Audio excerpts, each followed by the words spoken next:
La rebelión de Lucifer, autor Juan José Benítez, capítulo 5, parte 14.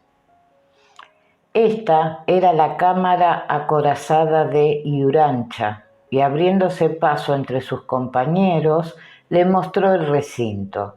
Al abrir el círculo, Sinué descubrió que había ido a parar a un extraño habitáculo en forma de prisma hexagonal de altísimos muros. Las 6 paredes que formaban el hexágono, así como el suelo y quizás el techo, aunque éste se encontraba tan distante que resultaba difícil precisar, habían sido fabricados con una aleación desconocida, parecida al oro, aunque de una tonalidad rojiza. La cámara acorazada, como la había denominado el Blanco, a pesar de su brillante desnudez, resultaba acogedora. Sinué dio un corto paseo aproximándose a uno de los muros.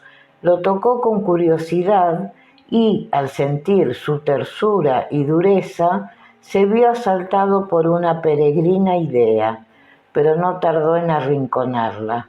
Era demasiado fantástica. Si en aquel momento hubiera acertado a mirar al hombre de rostro brillante, habría notado en él la confirmación a dicho pensamiento.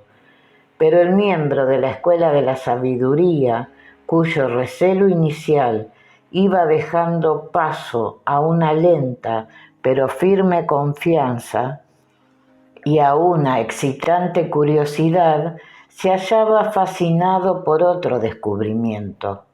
En el centro geométrico del hexágono se levantaba una pequeña columna de mármol blanco de apenas 30 centímetros de diámetro y 1,5 metros de altura. Aparecía coronada por una lámina del mismo metal que cubría el resto de la cámara. Volviéndose hacia el grupo de hombres que continuaba próximo a uno de los muros, señaló la columna, interrogándolos con la mirada. El Blanco, seguido muy de cerca por los 6 hombres de color, dio entonces unos pasos hacia el investigador. Al llegar junto a él, sus manos fueron a posarse sobre la rojiza y brillante plataforma circular que remataba la columna, y una sombra de tristeza oscureció su mirada. En ese instante, al reparar en sus huesudas y largas manos, Sinué, hipnotizado, fue incapaz de separar sus ojos de uno de los dedos del enigmático personaje. El hombre blanco, comprendiendo la sorpresa de Sinué, extendió entonces su mano derecha hacia él, invitándole a examinar el sello existente en el dedo anular y que tanto había impresionado al iuranchiano. Sin disimular su emoción, tomó la mano entre las suyas, comprobando que, en efecto, se trataba del símbolo o emblema de su orden, una serpiente roja enroscada entre 2 ojos. No fue preciso que formulara pregunta alguna. El portador de aquel marfileño anillo se adelantó a sus pensamientos diciéndole: «Querido hermano Sinué, sabemos que son muchas las dudas que asaltan tu corazón, pero antes de explicarte por qué llevo el sello de la Escuela de la Sabiduría, nuestra orden, y de hablarte de esta columna, permíteme que, en beneficio de una mejor comprensión, dejemos ambos asuntos para el final». Las cálidas palabras de su interlocutor y el increíble hallazgo del escudo de la logia secreta en aquel perdido lugar infundieron en Sinué una fuerza y una paz insospechadas, y abriendo su alma se dispuso a escuchar lo que presentía como una importante información en aquel enloquecedor rompecabezas. Hace ahora mucho tiempo, prosiguió su hermano de orden, situando de nuevo sus manos sobre la lámina rojiza de la columna, más o menos 200.000 años de Iurancha, hombres leales a Micael, nuestro soberano, se vieron obligados a huir de Dalmacia, la ciudad fundada por Caligastía, el entonces príncipe planetario de nuestro mundo. Como sabes, por aquellas fechas se registró en el sistema de Satania, regido por Lucifer, una rebelión que arrastró a 37 planetas, entre ellos el nuestro, y las fuerzas expedicionarias llegadas a Iurancha 300.000 años antes, con Caligastía y su Estado Mayor, se dividieron. La mayor parte secundó los propósitos de Lucifer y Satán, su lugarteniente, y la Tierra fue puesta en cuarentena, sufriendo una histórica paralización en su natural desarrollo. Pero no todos, como te digo, obedecieron a Caligastía, representante de Lucifer en Iurancha. Hubo seres celestes y miembros materializados del Estado Mayor del citado príncipe, así como 9.800 de los 50.000 medianes que formaban este cuerpo especial de criaturas intermedias creadas para el bien, que rechazaron la rebelión, pero tuvieron que dispersarse. Una de las expediciones que huyó de Dalmacia, la ciudad modelo, se refugió en lo que sería llamado el Gran Reino en medio del mar. Sinue, fascinado, recordó entonces el enigma que había encontrado en la puerta tabicada de la cripta. Ese gran reino, había proseguido el hombre blanco, no fue conocido por los actuales habitantes de Iurancha, pero sí por los antiguos, y hubo un famoso escritor y filósofo griego que, 500 años antes de la séptima y última efusión de Micael como Jesús de Nazaret, tuvo referencias de él a través de otro eminente legislador, Solón, y éste, a su vez, recibió las noticias sobre la existencia de dicho imperio a través de los sacerdotes egipcios de la ciudad de Sais, Atlántida. Sin poder contenerse, el investigador pronunció el mítico nombre de la isla continente misteriosamente hundida en el océano Atlántico en el transcurso de un día y una noche hace unos 11.500 años, según los diálogos de Critias y Timeo de Platón. Su informador sonrió complacido, asintiendo con la cabeza. Atlántida o Atlantis, sí, repuso, adivinando las dudas que atormentaban al perplejo Soror. El gran reino en medio del mar, continuó. Una segunda Dalmacia que durante milenios resistió los continuos asedios de las fuerzas leales al maligno. Aquella valiente expedición había sacado de la ciudad modelo un gran tesoro, los archivos secretos de Iurancha, y por espacio de casi 200.000 años pudo custodiarlo y preservarlo de la ambición de Caligastía y sus secuaces.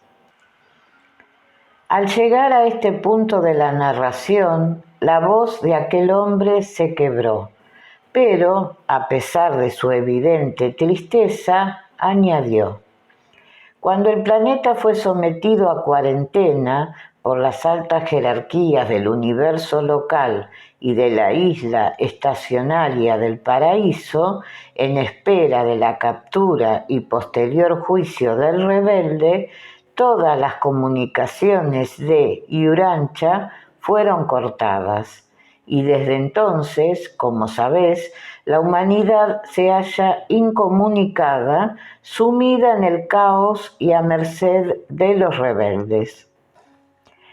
Y aquellos bravos, leales a Micael, fueron sitiados finalmente.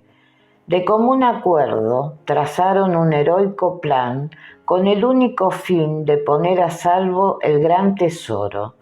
Y en una odisea que quizás algún día te sea revelada, 6 expediciones partieron simultáneamente del reino en medio del mar. De las 6, solo una transportaba los archivos secretos del planeta. Caligastía y sus fuerzas consiguieron interceptar 4 de esas misiones, pero providencialmente la que custodiaba el gran tesoro consiguió su objetivo, desembarcando en lo que hoy es Egipto. ¿Y la otra?, le interrumpió Sinué. Alcanzaron también la meta prevista. Llegaron a lo que hoy conocéis por América, ocultándose y mezclándose entre los pueblos de aquel continente. Pero los rebeldes, sospechando que los leales a Micael podían intentar sacar de Atlantis los archivos secretos, lanzaron sobre el reino un último y feroz ataque, y las plegarias de aquellos heroicos hombres terminaron por ser escuchadas, y desde Jerusalén, la capital del sistema de Satania, fue enviada a Urantia, a petición de los propios atlantes, una de las esferas artificiales que rodea habitualmente el citado planeta capital. Era la última fase del prodigioso y generoso plan trazado por los leales a Micael.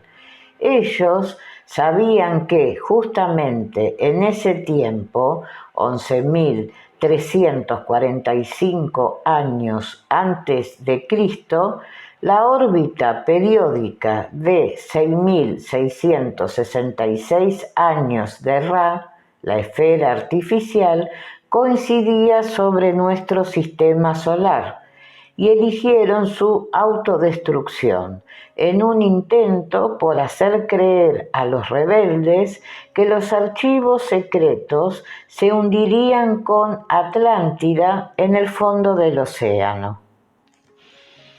El narrador hizo una pausa, visiblemente emocionado por este trágico recuerdo, y fijando sus ojos en Sinué, continuó. Esta ciega humanidad no sabe del sacrificio de aquellos leales. Tal y como cuenta Platón, el gran reino, con todos sus habitantes y miles de rebeldes, se hundió en el transcurso de un día y una noche, presa de violentos seísmos y maremotos provocados por la ronda de la rueda de Ra. Caligastía durante algún tiempo permaneció en el engaño, convencido de que el gran tesoro se había perdido para siempre. Ra, musitó Sinué, que había empezado a comprender la naturaleza de aquel astro intruso, captado por los radioastrónomos de Arecibo y del que ya le había hablado Sukeriev. Pero, aunque las preguntas seguían borboteando en su corazón, esperó. Su misterioso hermano de orden no había concluido. Cuando, 11.000 años antes de Cristo, prosiguió el hombre blanco, aquella audaz expedición que transportaba los archivos secretos consiguió varar su buque, el Dalmacia, en una de las playas de Egipto, los atlantes supervivientes pusieron en marcha un meticuloso y secreto plan, destinado fundamentalmente a ocultar el gran tesoro, y partiendo del propio casco del barco, construyeron una pirámide subterránea. Los ojos de Sinué se iluminaron.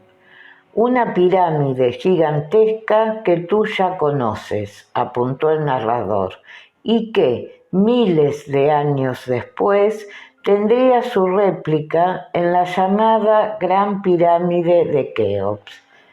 El investigador no pudo contenerse y le corrigió. ¿Una réplica, dices? La de Keops, la que todos conocen, no dispone de alguna de las cámaras que yo he recorrido. El hombre blanco sonrió benevolente. Digamos que los egiptólogos no han tenido acceso a ellas. ¿Quieres decir? Sí, que ambas construcciones son gemelas, pero aún tiene que pasar mucho tiempo antes de que los hombres de tu mundo tengan acceso a este secreto. No logro entenderlo, murmuró Sinué, suplicando que le sacase de aquella nueva e irritante confusión.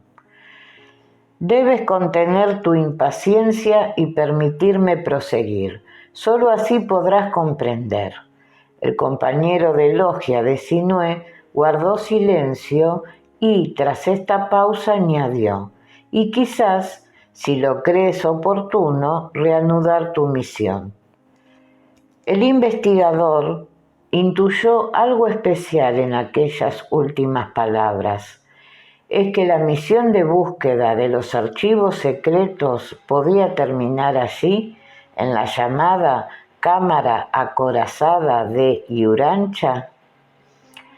Mucho tiempo después que la pirámide subterránea fuera terminada y el gran tesoro depositado en su interior, precisamente en el lugar donde ahora nos encontramos, aquellos leales a Micael tomaron la decisión de fundar un nuevo pueblo. Sabían que la fórmula más segura y eficaz de salvaguardar los archivos era justamente alejarse de ellos y hacer creer a los rebeldes, en el supuesto de que fueran descubiertos, que dicho tesoro seguía con ellos.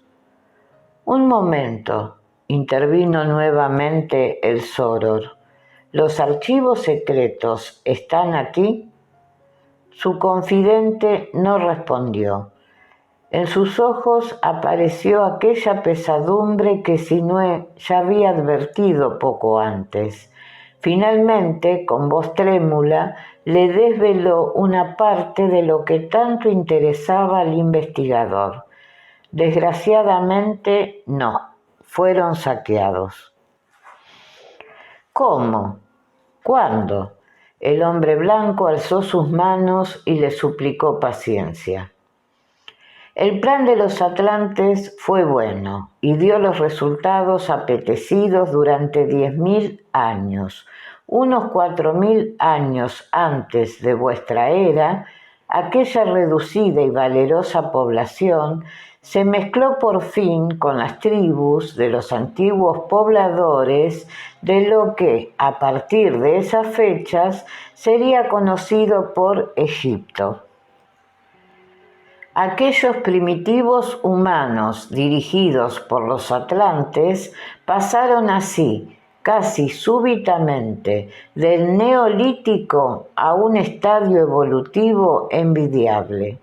Los conocimientos de aquella expedición hicieron florecer muy pronto las artes y las letras, proporcionando un maravilloso impulso al comercio, las construcciones, la agricultura, las matemáticas, la astronomía y el culto a la única divinidad. fueron ellos los que revitalizaron la sangre y el espíritu de aquel pueblo, transformándolo con el paso de los siglos en lo que después sería admiración de Urantia. Sinue recordó las ancestrales y universales creencias que han apuntado siempre a una influencia extranjera como posible explicación y causa del misterioso y repentino desarrollo del antiguo Egipto. El escritor e historiador del siglo I, Diodoro de Sicilia, ya lo había insinuado cuando escribía: los egipcios eran extraños, que en tiempos remotos se asentaron a orillas del Nilo, llevando consigo la civilización de su país de origen, el arte de escribir y un lenguaje refinado. Llegaron procedentes de la dirección del sol poniente y eran los hombres más antiguos.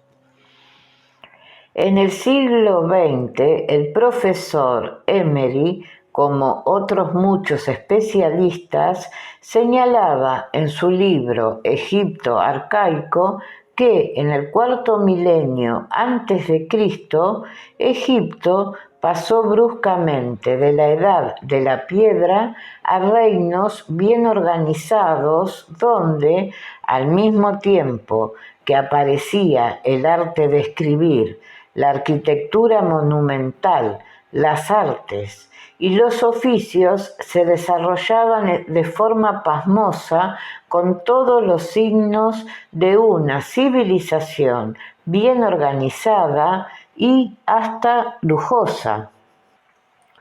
Pero, ¿qué pudo ocurrir? ¿Por qué el pueblo fundado por los leales a Micael terminó por extinguirse y, sobre todo, quién fue el responsable del robo de los archivos secretos? Aquel admirable impulso y transformación, sin embargo, añadió el hombre blanco, no pasó desapercibido para las huestes de Caligastía, y aunque los atlantes habían cruzado su sangre con los autóctonos, borrando así las huellas de su pasado y de su verdadera identidad, las fuerzas del maligno, intrigadas y recelosas, no tardaron en infiltrarse.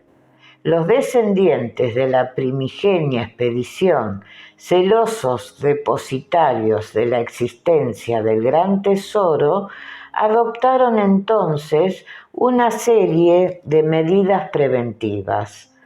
Una de ellas fue precisamente la construcción de magníficas y monumentales pirámides, una en especial, que llevaría el nombre de su constructor, Keops. Fue levantada siguiendo los mismos patrones y medidas que la gran pirámide subterránea. ¿Por qué?, repuso Sinue. Si los rebeldes continuaban mezclándose con el pueblo egipcio y llegaban a sospechar o desvelar el verdadero origen de sus fundadores, la seguridad de los archivos secretos podía verse comprometida. De ahí que, en previsión, decidieran levantar sobre la margen izquierda del Nilo, a muchos kilómetros de la auténtica ubicación de la pirámide subterránea, otra construcción gemela con su complejo entramado de cámaras y galerías, unas falsas y otras genuinas, que, llegado el caso, sirviera para confundir definitivamente a los seguidores de Lucifer. Los temores de los descendientes de los atlantes no eran infundados. Las fuerzas del mal fueron ganando terreno e influencia, consiguiendo poco a poco que el noble pueblo egipcio olvidara su fe en un solo Dios, cayendo en una maraña de costumbres idolátricas y supersticiosas. Y Amón, símbolo de Lucifer, no tardó en ocupar un puesto de honor entre todas las divinidades. Los rebeldes se hicieron con el control de las castas sacerdotales, llegando incluso al trono. A pesar de ello, en lo más profundo del espíritu egipcio quedó vivo el recuerdo de aquellos dioses llegados un día desde el oeste. Este sentimiento, unido a su indestructible creencia en un más allá y sus profundos conocimientos científicos y artísticos, fueron el legado de una raza, la de los atlantes, que terminó prácticamente por desaparecer. ¿Se extinguieron?, preguntó con incredulidad. Casi por completo. Pero, ¿y el gran tesoro? El año 1366 a.C., Micael, en tiempos de la 18 dinastía, los escasos conocedores de la existencia de la pirámide subterránea decidieron fundar una orden secreta que custodiase el gran tesoro. Esa orden, querido Sinué, fue llamada la Escuela de la Sabiduría. Él, que había estudiado el remoto origen de la logia de la que era hermano, ignoraba la íntima motivación por la que había sido creada. De ahí porque su sorpresa al oír las palabras del portador de aquel sello no tuviera límite. «¿Nuestra orden?», balbuceó. «La Escuela de la Sabiduría», exclamó el blanco con orgullo, «la más antigua de Urantia, según reza vuestro papiro número 10.474. Y Sinué, cada vez más perplejo, no tuvo fuerzas para preguntar. Poco después del nacimiento de la Gran Logia, la providencia hizo que el sucesor del rey Amenofis III, su hijo Akenatón o Amenofis IV, entrara a formar parte del primer templo de la hermandad, y guiado por su rectitud y sensibilidad, luchó por la implantación de una sola divinidad a la que designó con el nombre de Atón. Durante su breve reinado, la Escuela de la Sabiduría se asentó definitivamente, admitiendo a nuevos hermanos. Pero, a pesar de la escrupulosa selección, la logia cometió un grave e irreparable error. Uno de los rebeldes, el general Oremed, de gran prestigio en toda la nación, después de numerosas e insistentes peticiones, fue admitido en el Consejo de los Keliev, y de esta forma las fuerzas del mal terminaron por averiguar dónde se hallaba el gran tesoro. Oremed, astuto como una serpiente, supo alcanzar el trono de Egipto a la muerte de Ay, el Padre Divino, miembro, como sus antecesores, los faraones Akenatón y su hermano y yerno Tutankamón, de la Gran Logia. A pesar de los esfuerzos de la Escuela de la Sabiduría por impedírselo, el traidor y sus secuaces, todos ellos al servicio de Lucifer, penetraron en la pirámide subterránea arrebatando los archivos. Sinué movió la cabeza en señal de desaprobación, comentando: «Hay algunos aspectos que no logro entender». Esta vez fue el hombre blanco quien interrogó al Soror con la mirada.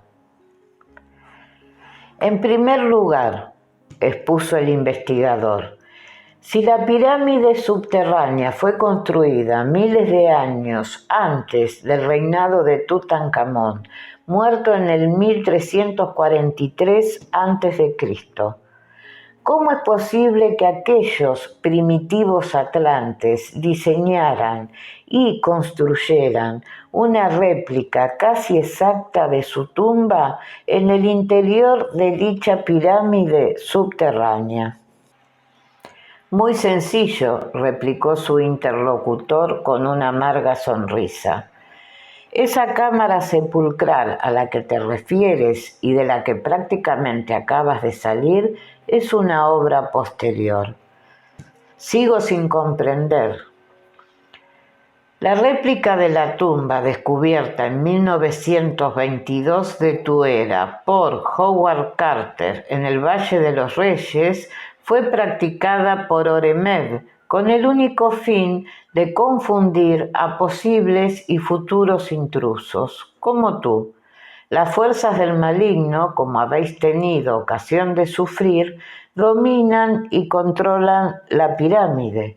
Nada ni nadie puede entrar y salir de ella sin que los rebeldes lo sepan y consientan.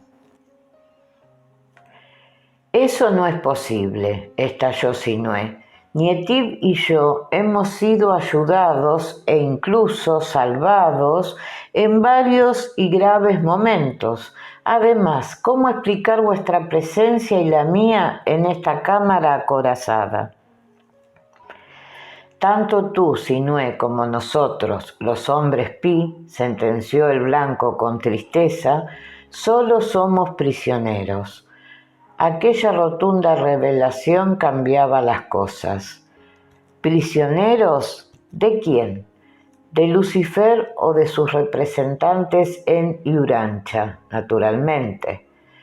Entonces, lamentó el investigador, todas esas pruebas a las que hemos sido sometidos. Su compañero de logia movió la cabeza en señal de desaprobación.